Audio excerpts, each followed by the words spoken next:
Every new connection arrives bearing the weight of unseen history, 1,000 silent rehearsals written into the muscle and marrow of our gestures. We reach for warmth, yet sometimes our hands tremble, braced for cold that never comes. Habit is a sculptor working in shadows, carving grooves in the way we touch, step back, or hesitate. Each moment of closeness, each glance or brush of the arm, is not just what it seems. It is choreography, assembled from steps learned in rooms we rarely revisit.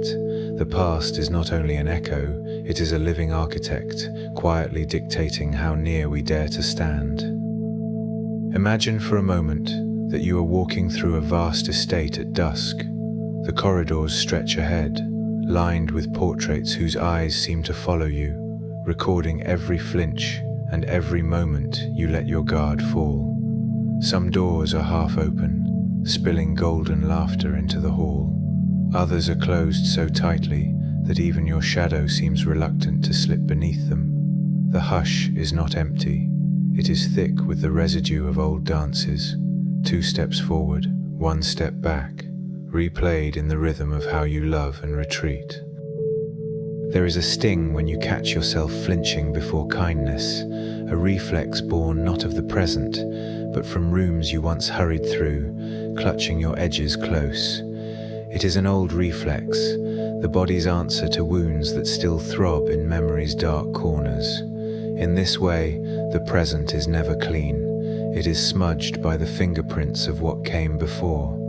The shame of it, that you cannot simply accept tenderness without bracing, flickers through you like a draft in the old estate, mingling with a desperate hope that this time someone will see the awkwardness beneath your skin and understand. The body keeps score in ways the mind struggles to tally. You reach for a hand, and before your fingers close, something inside you recoils, subtle, almost invisible, like the shadow of a bird skimming a pond.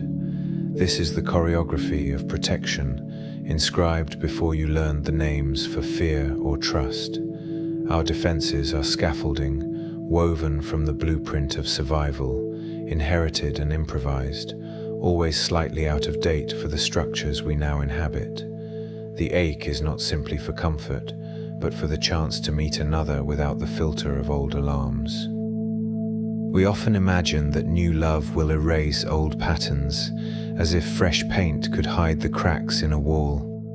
But habit runs deeper than intention, a river hidden beneath the floorboards. You may find yourself withdrawing when laughter grows too loud, or stiffening at an unexpected caress, surprised by your own reaction. Why do we brace for hurt when only kindness arrives? The answer is not shameful, it is human. We are caretakers of ancient blueprints, and the hand that built our first shelter is the same one that sometimes bars the door against new warmth. It is tempting to resent these reflexes, to wish them away as relics of a self you no longer want. Yet, if you listen, you may hear the wisdom in their caution. Each flinch, each hesitation, once kept you safe when safety was scarce. The corridors of your inner estate are lined with doors that locked for good reason, even if those reasons are now faded and difficult to name. Survival writes itself in architecture, a wall here, a hidden alcove there, a window bricked up long ago. The question is not whether these old structures should exist, but whether you are ready to walk their halls with eyes open. Longing for someone to see the awkward choreography beneath your skin is not weakness. It is a longing for witness, for a companion who will not mistake your hesitation for indifference. There is a delicate hope in showing your scars, a silent plea for understanding that does not require explanation. In the sanctum of intimacy, what we most desire is not to be fixed, but to be met, here, in the tangled dance of longing and fear, of approach and retreat. We are not blank slates, but living manuscripts, written on by every encounter, every loss, every spark of laughter or moment of dread. The estate within is not a ruin, It is a testament to survival and adaptation, to the ingenuity of a self that found ways to endure. To walk these corridors is to remember both the laughter and the locked doors, to feel gratitude for the rooms that offered shelter, even as you yearn for new wings to open. It is common to feel shame when you stumble in these new dances, to judge yourself for not moving with the grace you wish for. But grace is not the erasure of awkwardness. It is the willingness to move anyway, to risk the clumsy step, the poorly timed gesture, the uncertain smile. Imagine two dancers learning each other's rhythms in a dimly lit hall. There will be missteps, awkward pauses, and moments when the music falters. Yet it is in these cracks that true connection takes root. If consciousness is a chisel, what might it carve from the old stone of habit? Awareness is not a torch that banishes all shadows. It is a candle carried gently through the dark, revealing the shape of things as they are. With each act of noticing, a held breath, a flinch, a softening, you become both architect and explorer. The estate is yours to inhabit, not as a prisoner, but as a curious guest, unafraid of the memories that linger in the corners. There is no need to force open every sealed room at once.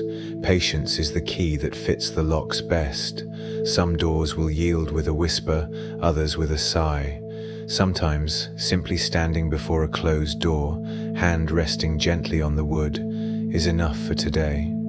The echoes of old footsteps may never be silenced, but they can become familiar, a rhythm you learn to walk beside rather than flee.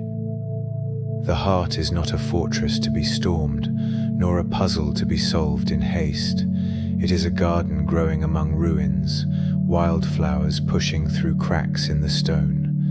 To tend this garden, you must accept the weeds as well as the blossoms, the tangled roots that anchor you to what has been. Each new love is not a demolition, but a careful restoration, a clearing of debris to let in more light. We live in tension between two truths, that we are shaped by what was, and that we are free to choose what comes next. The ghosts that wander your inner halls are not enemies. They are parts of you waiting to be acknowledged. To meet them with kindness is to soften the grip of reflex, to invite a new dance where the steps are not so rigidly prescribed. If you feel desperate for someone to understand, remember that even your longing is a kind of wisdom. It points to the possibility of meeting, of being seen whole rather than in fragments. This longing is the compass that guides you through the labyrinth, urging you on even when your feet are tired and your courage thin. The choreography of intimacy does not demand perfection. It asks only that you show up again and again, willing to notice the old steps and experiment with new ones. Each encounter is a rehearsal, not a final performance. The music may change, the floor may be uneven, but the dance continues. It helps to see yourself not as broken, but as evolving, your movements shaped by both injury and resilience. The estate within you is vast, with rooms still unexplored, secrets waiting in the dust. In time, you may find yourself lingering in spaces once avoided, allowing laughter to echo where there was once only silence. Today, when you notice yourself pulling away or tensing up in a moment of closeness, pause and place your hand gently over your own heart. Breathe slowly and tell yourself, "This is an old reflex. I am safe here." Notice what shifts, even if only slightly. Awareness is a slow companion, but a faithful one. With each gentle act of noticing, you lay down a new path through the estate, a trail of lanterns illuminating corners once feared. These small acts accumulate, weaving a new choreography into your daily life. It is natural to wish for shortcuts, to hope that understanding alone will dissolve old patterns. But habit is stubborn, and the body remembers what the mind forgets. Progress is measured not in leaps, but in the quiet courage of returning again and again, to the places that make you flinch. There is an art to meeting yourself where you are, without judgment. Imagine sitting quietly in one of those shadowed rooms, listening to the echo of old arguments, old sorrows, not to dwell, but to bear witness, to offer the presence you once lacked. In doing so, you become both guest and host, both the one who suffered and the one who brings comfort. Have you ever noticed how the air shifts when you enter a room where you once felt joy? Memory lingers in the walls, in the way the light falls across the floorboards. To reclaim these spaces is not to forget what happened, but to allow for something new to grow amid the relics. Sometimes closeness feels like a risk, as if opening a door might unleash more hurt than you can bear. Yet every act of reaching out, no matter how tentative, is a declaration. I am willing to try again. There is dignity in this effort, a quiet heroism in the choice to keep moving forward despite the ache. It is easy to envy those who seem unscathed, whose steps are light and sure. But everyone carries their own estate, their own hidden rooms and shuttered windows. The difference is not in the presence of ghosts, but in the willingness to greet them with curiosity rather than fear. You may not always find perfect understanding in others, but you can cultivate it in yourself.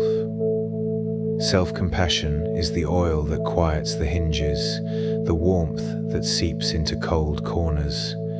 When you treat your own awkwardness with gentleness, you invite others to do the same. In time, you will notice your dance changing. The old steps may never vanish, but they will soften, woven into a wider repertoire. You may find yourself lingering a moment longer in an embrace, laughing more freely, trusting that the floor will hold. This is how new rooms are built, not by erasing the past, but by moving through it, step by step. Ask yourself, what would it be like to welcome your reflexes as old friends, rather than enemies to be conquered? What if each flinch was a messenger, inviting you to pause and listen? In this way, even the awkward pause becomes a sacred space, a threshold to deeper meeting.